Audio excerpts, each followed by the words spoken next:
I literally just watched my best friend dig up his own sister's grave on a private Discord stream. And if you think I'm joking, you are not ready for how giga-cooked this entire situation is.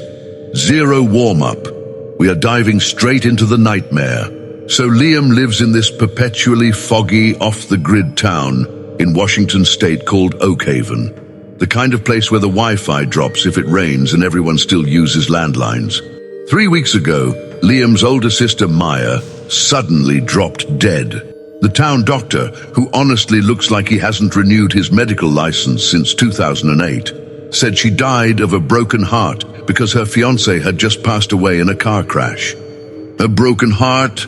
In 2026? Bro, nah, ain't no way. People get sad, they don't just spontaneously shut down like a bricked iPhone.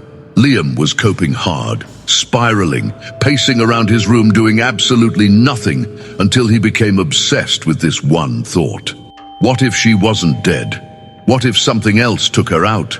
So this absolute madman gets a bizarre court order, grabs a shovel, and goes live.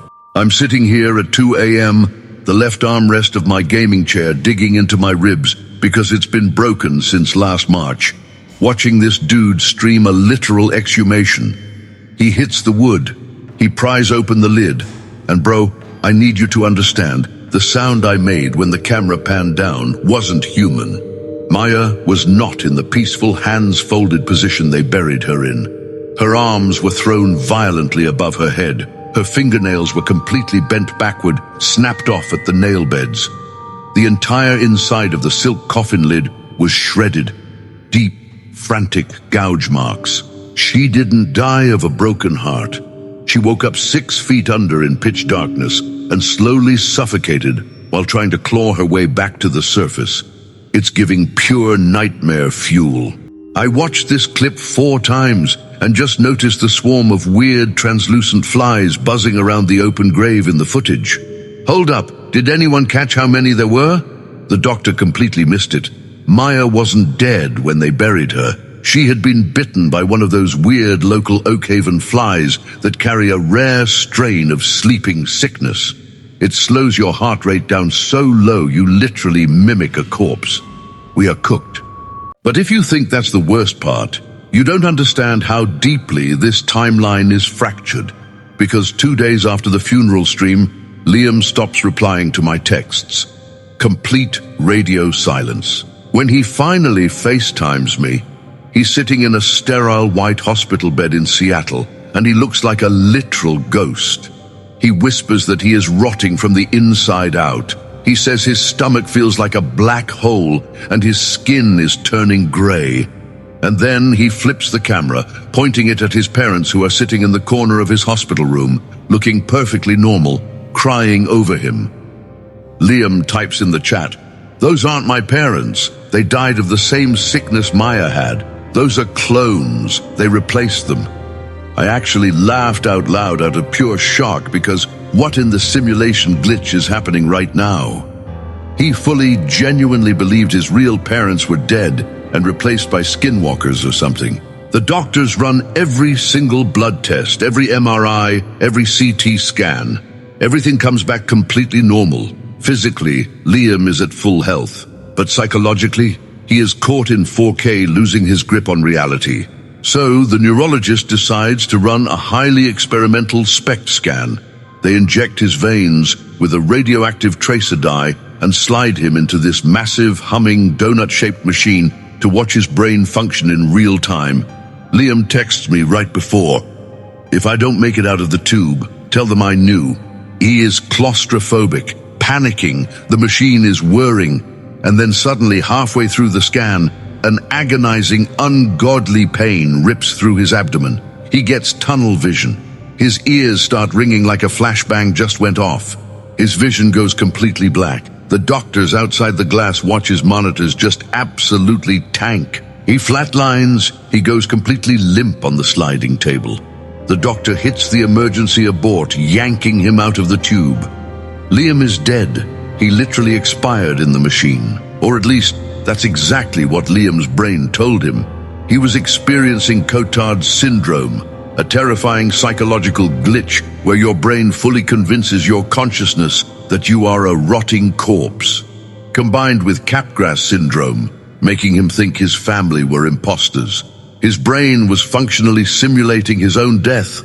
The doctor shines a penlight into Liam's wide, vacant eyes and literally just says, "Hey man, sit up." And Liam gasps, ripping back into consciousness. The radioactive scan hadn't killed him, it saved him.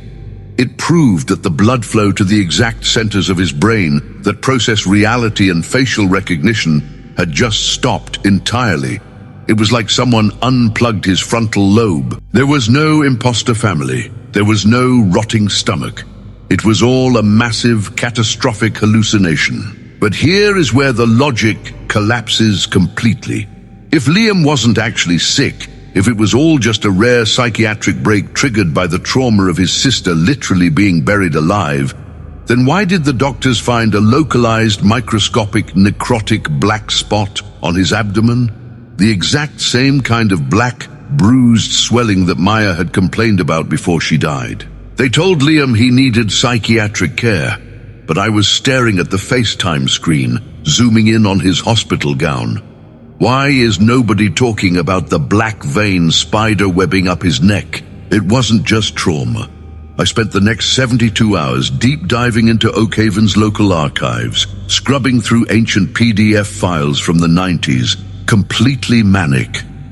And that's when I found the case of Elias Vance from 1988. Elias lived in the exact same house Liam lives in now. He had the exact same symptoms: insane fever, a stomach that swelled up and turned pitch black, and this crippling delusion that his family was out to get him. He went to this sketchy, off-grid holistic healer in the woods who threw some dried leaves on a table, looked him dead in the eyes and said, "You have the blood curse. Your entire bloodline is poisoned.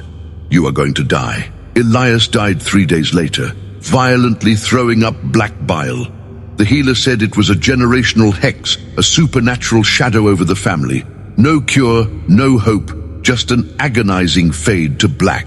But wait, rewind. Magic isn't real. Curses aren't real.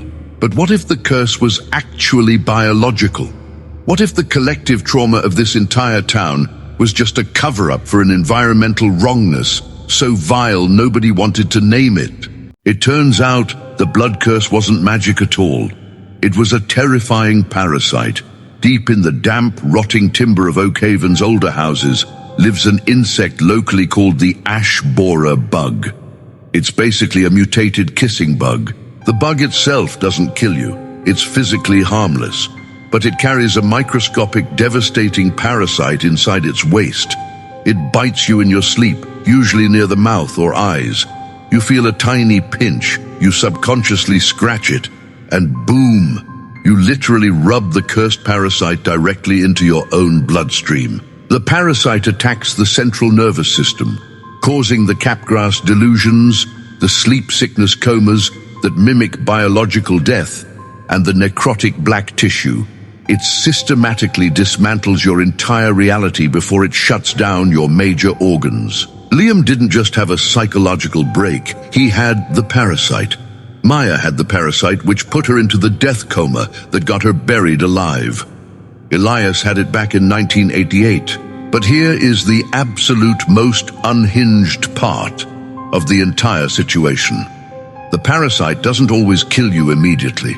In a lot of cases, if your immune system fights it to a standstill, the parasite just retreats. It burrows deep into your muscle tissue, wraps itself in a microscopic cyst, and goes completely dormant. No symptoms, no pain, nothing. You go about your normal life, you go to college, you get a job, you think you are totally fine for 30 years, 30, just chilling inside your walls. Liam's mom confessed that back in the late 90s, she used to wake up with weird bites on her face, but she just ignored them. She felt a little sick, then got better. For 3 decades, she was a walking host, carrying the generational hex without even knowing it, until the parasite finally decided to wake up and spread to her kids. Cope harder, because there is no avoiding that level of biological surveillance. It just waits. Once they figured it out, Liam was immediately put on extreme anti-parasitic meds. The hallucinations faded. The black spots vanished entirely. He got sent home. He survived the curse that took his sister. We should be celebrating, right? We won. Except yesterday, I went over to Liam's house to help him pack up Maya's room. The vibe was totally off. Analog horror vibes to the max. The air felt incredibly heavy, and the silence between us was literally suffocating. I'm sitting in the corner, staring at this ridiculous old poster on her wall, trying not to think about the scratch marks inside her coffin. Liam is trying to act normal, laughing about some stupid internet meme, but his eyes look entirely hollow. While we're talking, he reaches up and subconsciously scratches the side of his neck.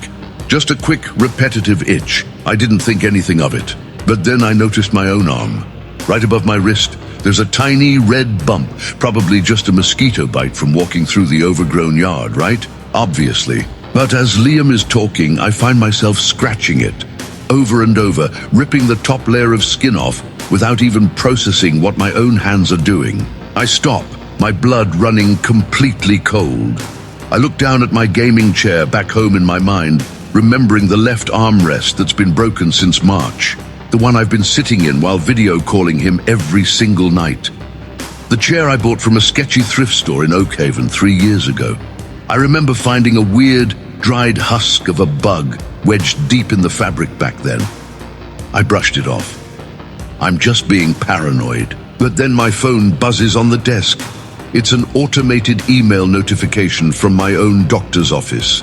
The routine blood work I did last week for my yearly physical. The subject line just says, "Urgent. Please call the office regarding your abnormal panel." I stare at the screen. I feel a sudden hollow ache forming in the pit of my stomach. My reflection in the dark glass of my phone doesn't even look like me anymore. It looks like a total stranger, or a clone. I look back up at Liam. He's still scratching his neck. He smiles at me, but his smile is fundamentally wrong. Too wide. I watch this exact moment happen in real time, and I am genuinely not okay. Bro, I need part 2 right now of my own life, because I think my parents aren't my parents anymore, and the curse is spreading. It's already in the blood.